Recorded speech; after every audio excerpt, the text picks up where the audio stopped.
आज शुरू है। आपसे मैं एक सवाल पूछता हूँ। जहाँ आज ही अजीत पवार, मैं अभी जब ये कार्यक्रम करने के लिए निकला तो आज ही मैंने देखा अजीत पवार ने अपनी पार्टी का प्रचार रथ को हरी झंडी दिखाई और उसमें सबसे बड़ी चीज़ अगर कुछ लिखी है तो वो 1500 रुपये लाड़की बहना। ऐसा लगता है कि एनडीए को पूरी की पूरी उम्मीद उसी लाड़की बहना योजना पे है। आपको लगता है कि आधा वोट जो महिलाओं का है वो कुछ गुल खिलाएगा, क्योंकि ये साइलेंट वोटर है? नहीं होएगा, थोड़ा बहुत फर्क गिरेगा, लेकिन सिटी में इसका कोई असर नहीं दिखेगा। ये आपको ग्रामीण भाग में दिखेगा, रूरल एरिया में आपको थोड़ा फर्क। तो रूरल में ही तो महाराष्ट्र में ज्यादा सीटें हैं। नहीं, फिर भी उधर पवार साहब भी है ना स्ट्रांग। रूरल में भी पवार साहब बहुत स्ट्रांग है, और स्पेसिफिकली पश्चिम महाराष्ट्र में जो साउथ महाराष्ट्र है, यहाँ पे पवार साहब का वजन चलता है, वहाँ नहीं चलेगा इनका। लड़की बहन देखो, देश के दूसरे हिस्सों में, उत्तर भारत में या तमाम जगहों पर शरद पवार के बारे में इमेज दूसरी है कि बहुत तोड़फोड़ करने वाले नेता, बहुत संपन्न नेता। लेकिन जब महाराष्ट्र में आओ तो लोग कहते हैं उनसे बड़ा कोई नेता ही नहीं। उनसे बड़ा हो भी नहीं सकता है कोई, उनसे बड़ा होएगा भी नहीं कोई। एक पहले थे यशवंतराव चौहान, उनके बाद जो बस उन्हीं के गुरु थे। हाँ, उनके बाद जो बड़ा आदमी हो गया। महाराष्ट्र की राजनीति में दो लोगों को साहेब कहा गया। बाला साहब को तो कहते थे, लेकिन यशवंतराव चौहान को भी साहब बोलते थे। उनके बाद शरद पवार साहब।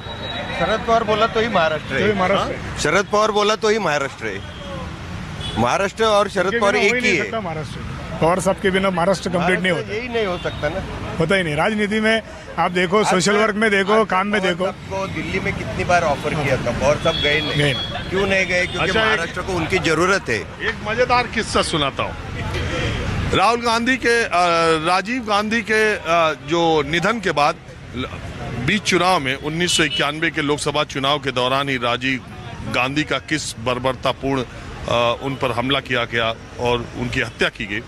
उसके बाद जब चुनाव हुआ तो उस समय कांग्रेस पार्टी की सरकार बनने के करीब थी, सबसे बड़ी पार्टी उभरी, और ये शरद पवार प्रधानमंत्री बनने की पूरी गोटी फिट कर चुके थे। दिल्ली के एक होटल में सारी व्यवस्था हो रही थी, सांसदों से और दूसरे लोगों से संपर्क किया जा रहा था। तो यही पुणे के सांसद सुरेश कलमाडी, इन्हीं को बहुत सारी चीज़ों की जिम्मेदारी शरद पवार ने दी थी।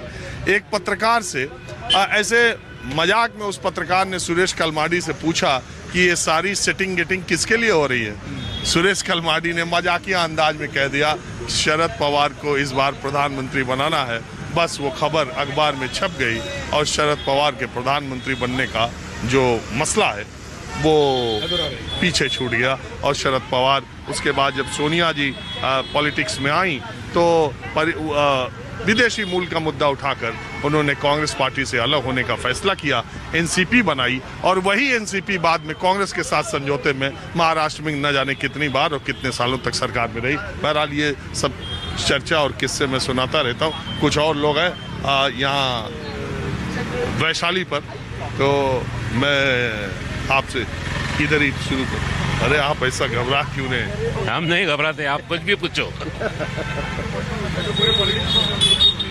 क्या आपको जो मन में क्वेश्चन है वो पूछो। मैं ये पूछता हूँ कि उद्धव ठाकरे की ज्यादा सीटें आएंगी कि एकनाथ शिंदे की? एकनाथ शिंदे की। सरकार किसकी आएगी? महायुति की। किस वजह से? काम की वजह से, लाड़की बहन योजना की वजह से। ये सबसे तुरुप का इक्का साबित होगा? क्या बात? क्या यही सबसे बड़ा कार्ड होगा? तो और भी बहुत बड़े कार्ड है। देवेंद्र जी है, अजीत दादा है, साथ में ग्राउंड में काम किया है उन लोगों ने, इसलिए आ जाएंगे। और अभी आप उनकी देख रहे हो आप सब, आघाड़ी में कैसी बिगाड़ी हो रही है। आघाड़ी में बिगाड़ी है तो महायुति में कौन सा है? वो थोड़ा सा चलता ही है ना, उतना था। लेकिन इनका तो अभी लास्ट टाइम तो वो 140 135 पे अड़ गए थे, अभी तो 90 ले रहे हैं, 90 ले रहे हैं खाली। अभी तो उधर 2 थे, इधर 3 हो गए ना। अभी वो 90 से देखो ना कितने आएंगे। तब तीनों तीन 100 सीटों पर कोई लड़ेगा ना, कांग्रेस लड़ पाएगी। हो सकता है कांग्रेस लड़ जाए। वो सेंचुरी का जिन्होंने निकाला है वो उनको ही मालूम है। अच्छा, एक बात आप मुझे बताइए, ये सब आपके जो दोस्त जिनसे पहले बात किया, ये तो आघाड़ी की सरकार बनवा रहे हैं। ये जो वैशाली का कट्टा है ना, ये इधर से, ये विद्यापीठ है, इधर से सब पार्टी के लोग आते हैं, हम विचार विमर्श करते हैं, हम सब लोग दोस्त थे, लेकिन सब लोग एक एक विचारधारा से काम करते हैं। तो ऐसा कुछ नहीं है, उनको लगता है आगे आएंगे, मेरे को लगता है युति आएंगी। अच्छी बात है, अपने अपने विचार रखना चाहिए। अब थोड़ा इस तरफ क्या चर्चा कर रहा है, आप किसकी सरकार आएगी, बीजेपी। किस वजह से? ऑपोजिशन में कौन है? अरे उद्धव ठाकरे हैं, शरद पवार हैं, कांग्रेस है। कोई नहीं, बीजेपी वन साइड आएगी। बीजेपी आएगी कि महायुति? बीजेपी महायुति नहीं, महायुति, लेकिन बीजेपी मैक्सिमम सीट्स लेके आएगी। वो उनको सबसे बड़ी उनको जिसको साथ में लेना है वो अभी डिसाइड करेंगे। आपको लगता है शिंदे को फिर मुख्यमंत्री बना सकते? नहीं बनाएंगे। अजीत पवार का क्या होगा? क्या होगा, उनको मिनिस्ट्री मिलेगी अच्छी कोई तो भी। वो रहेंगे इधर ही या चले जाएंगे उधर? नहीं, इधर ही रहेंगे। सरकार उनकी आएगी तो उधर ही रहेंगे ना। बहुत लोग कह रहे हैं कि अभी खासदारों का जो चुनाव हुआ एमपी का, उसमें जैसा रिजल्ट आया आमदारों में भी वैसा ही आया। नहीं, अलग होगा। महाराष्ट्र अलग है। क्यों? महाराष्ट्र में लोग देख के आदमी को चुनेंगे, डेवलपमेंट को देख के चुनेंगे। जब मोदी जी को देख के नहीं चुने तो फिर इधर कौन है? इधर बीजेपी को क्लीन ये देंगे लोग, क्योंकि उन्होंने डेवलपमेंट किया है। अच्छा, आपको लगता है कि अगर एक नाथ शिंदे को बीजेपी ने चीफ मिनिस्टर नहीं बनाया होता और वो अपोजिशन में रहती, 2 साल वेट करती, तो इस बार क्लियर मेजोरिटी से अकेली उसकी सरकार बनती? नहीं, लेकिन एकनाथ शिंदे जी ने भी अच्छा ही काम किया। उन्होंने क्या बुरा काम किया है? उन्होंने भी अच्छा काम किया है। बीजेपी ने उनको चांस दिया, बहुत बड़ी बात है। हाँ, बड़ी बात तो है, बड़ी पार्टी होकर के। आपका क्या विचार है? कुछ नहीं। हाँ? मुझे चाहिए शरद पवार आने चाहिए, पवार साहब की पार्टी, मैं उनको सपोर्ट करता हूँ। वो तो उधर कह रहे हैं कि महायुति की सरकार का काम अच्छा है। नहीं, मुझे नहीं पसंद आया। क्यों? क्यों, मेरे अपने रीजंस है। मतलब मैं अभी बोल नहीं पा रहा हूँ। एक्चुअली है बहुत कुछ है दिमाग में, लेकिन अभी नहीं बोल पा रहा हूँ। क्या है दिमाग में? दिमाग में जैसे केसेस बहुत चालू है मेरे। एक तो लैंड एक्विजिशन के केसेस है। अच्छा, आपका केस चल रहा है? हाँ, जो लैंड एक्विजिशन एक्ट लाया था कांग्रेस ने, वो एक अलग मतलब जो फार्मर्स है और जिनके ज़मीन जा रहे हैं उनके बेनिफिशियल के हिसाब से लाया था। लेकिन अभी जो कुछ भी हो रहा है, गए 10 साल से मतलब मेरा केस चालू है, लेकिन उसमें कुछ आउटकम नहीं आ रहा है।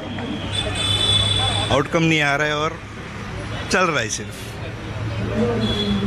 अरे अभी आप तक आए नहीं, कह रहे हैं पानी पी के आता हूँ। बोलिए।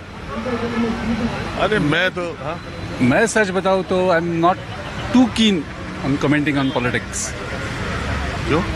पता नहीं। यहाँ बैठ के चाय कॉफी पी रहे हैं, यहाँ पे बात वही हो रही है। मेरे साथ बात करने में आपको दिक्कत है? दिक्कत का सवाल नहीं है, बट यहाँ वही बात कर रहे हो। नहीं, बात आप बराबर कर रहे हैं, लेकिन on a public platform I would not want to comment. क्या डर लगता है? पैसा रुपया ज्यादा है क्या? डर की बात नहीं है, but I am not very comfortable doing it. चलिए, अब मैं आपको पुणे के दूसरे इलाकों में ले चलता हूँ। ये मैं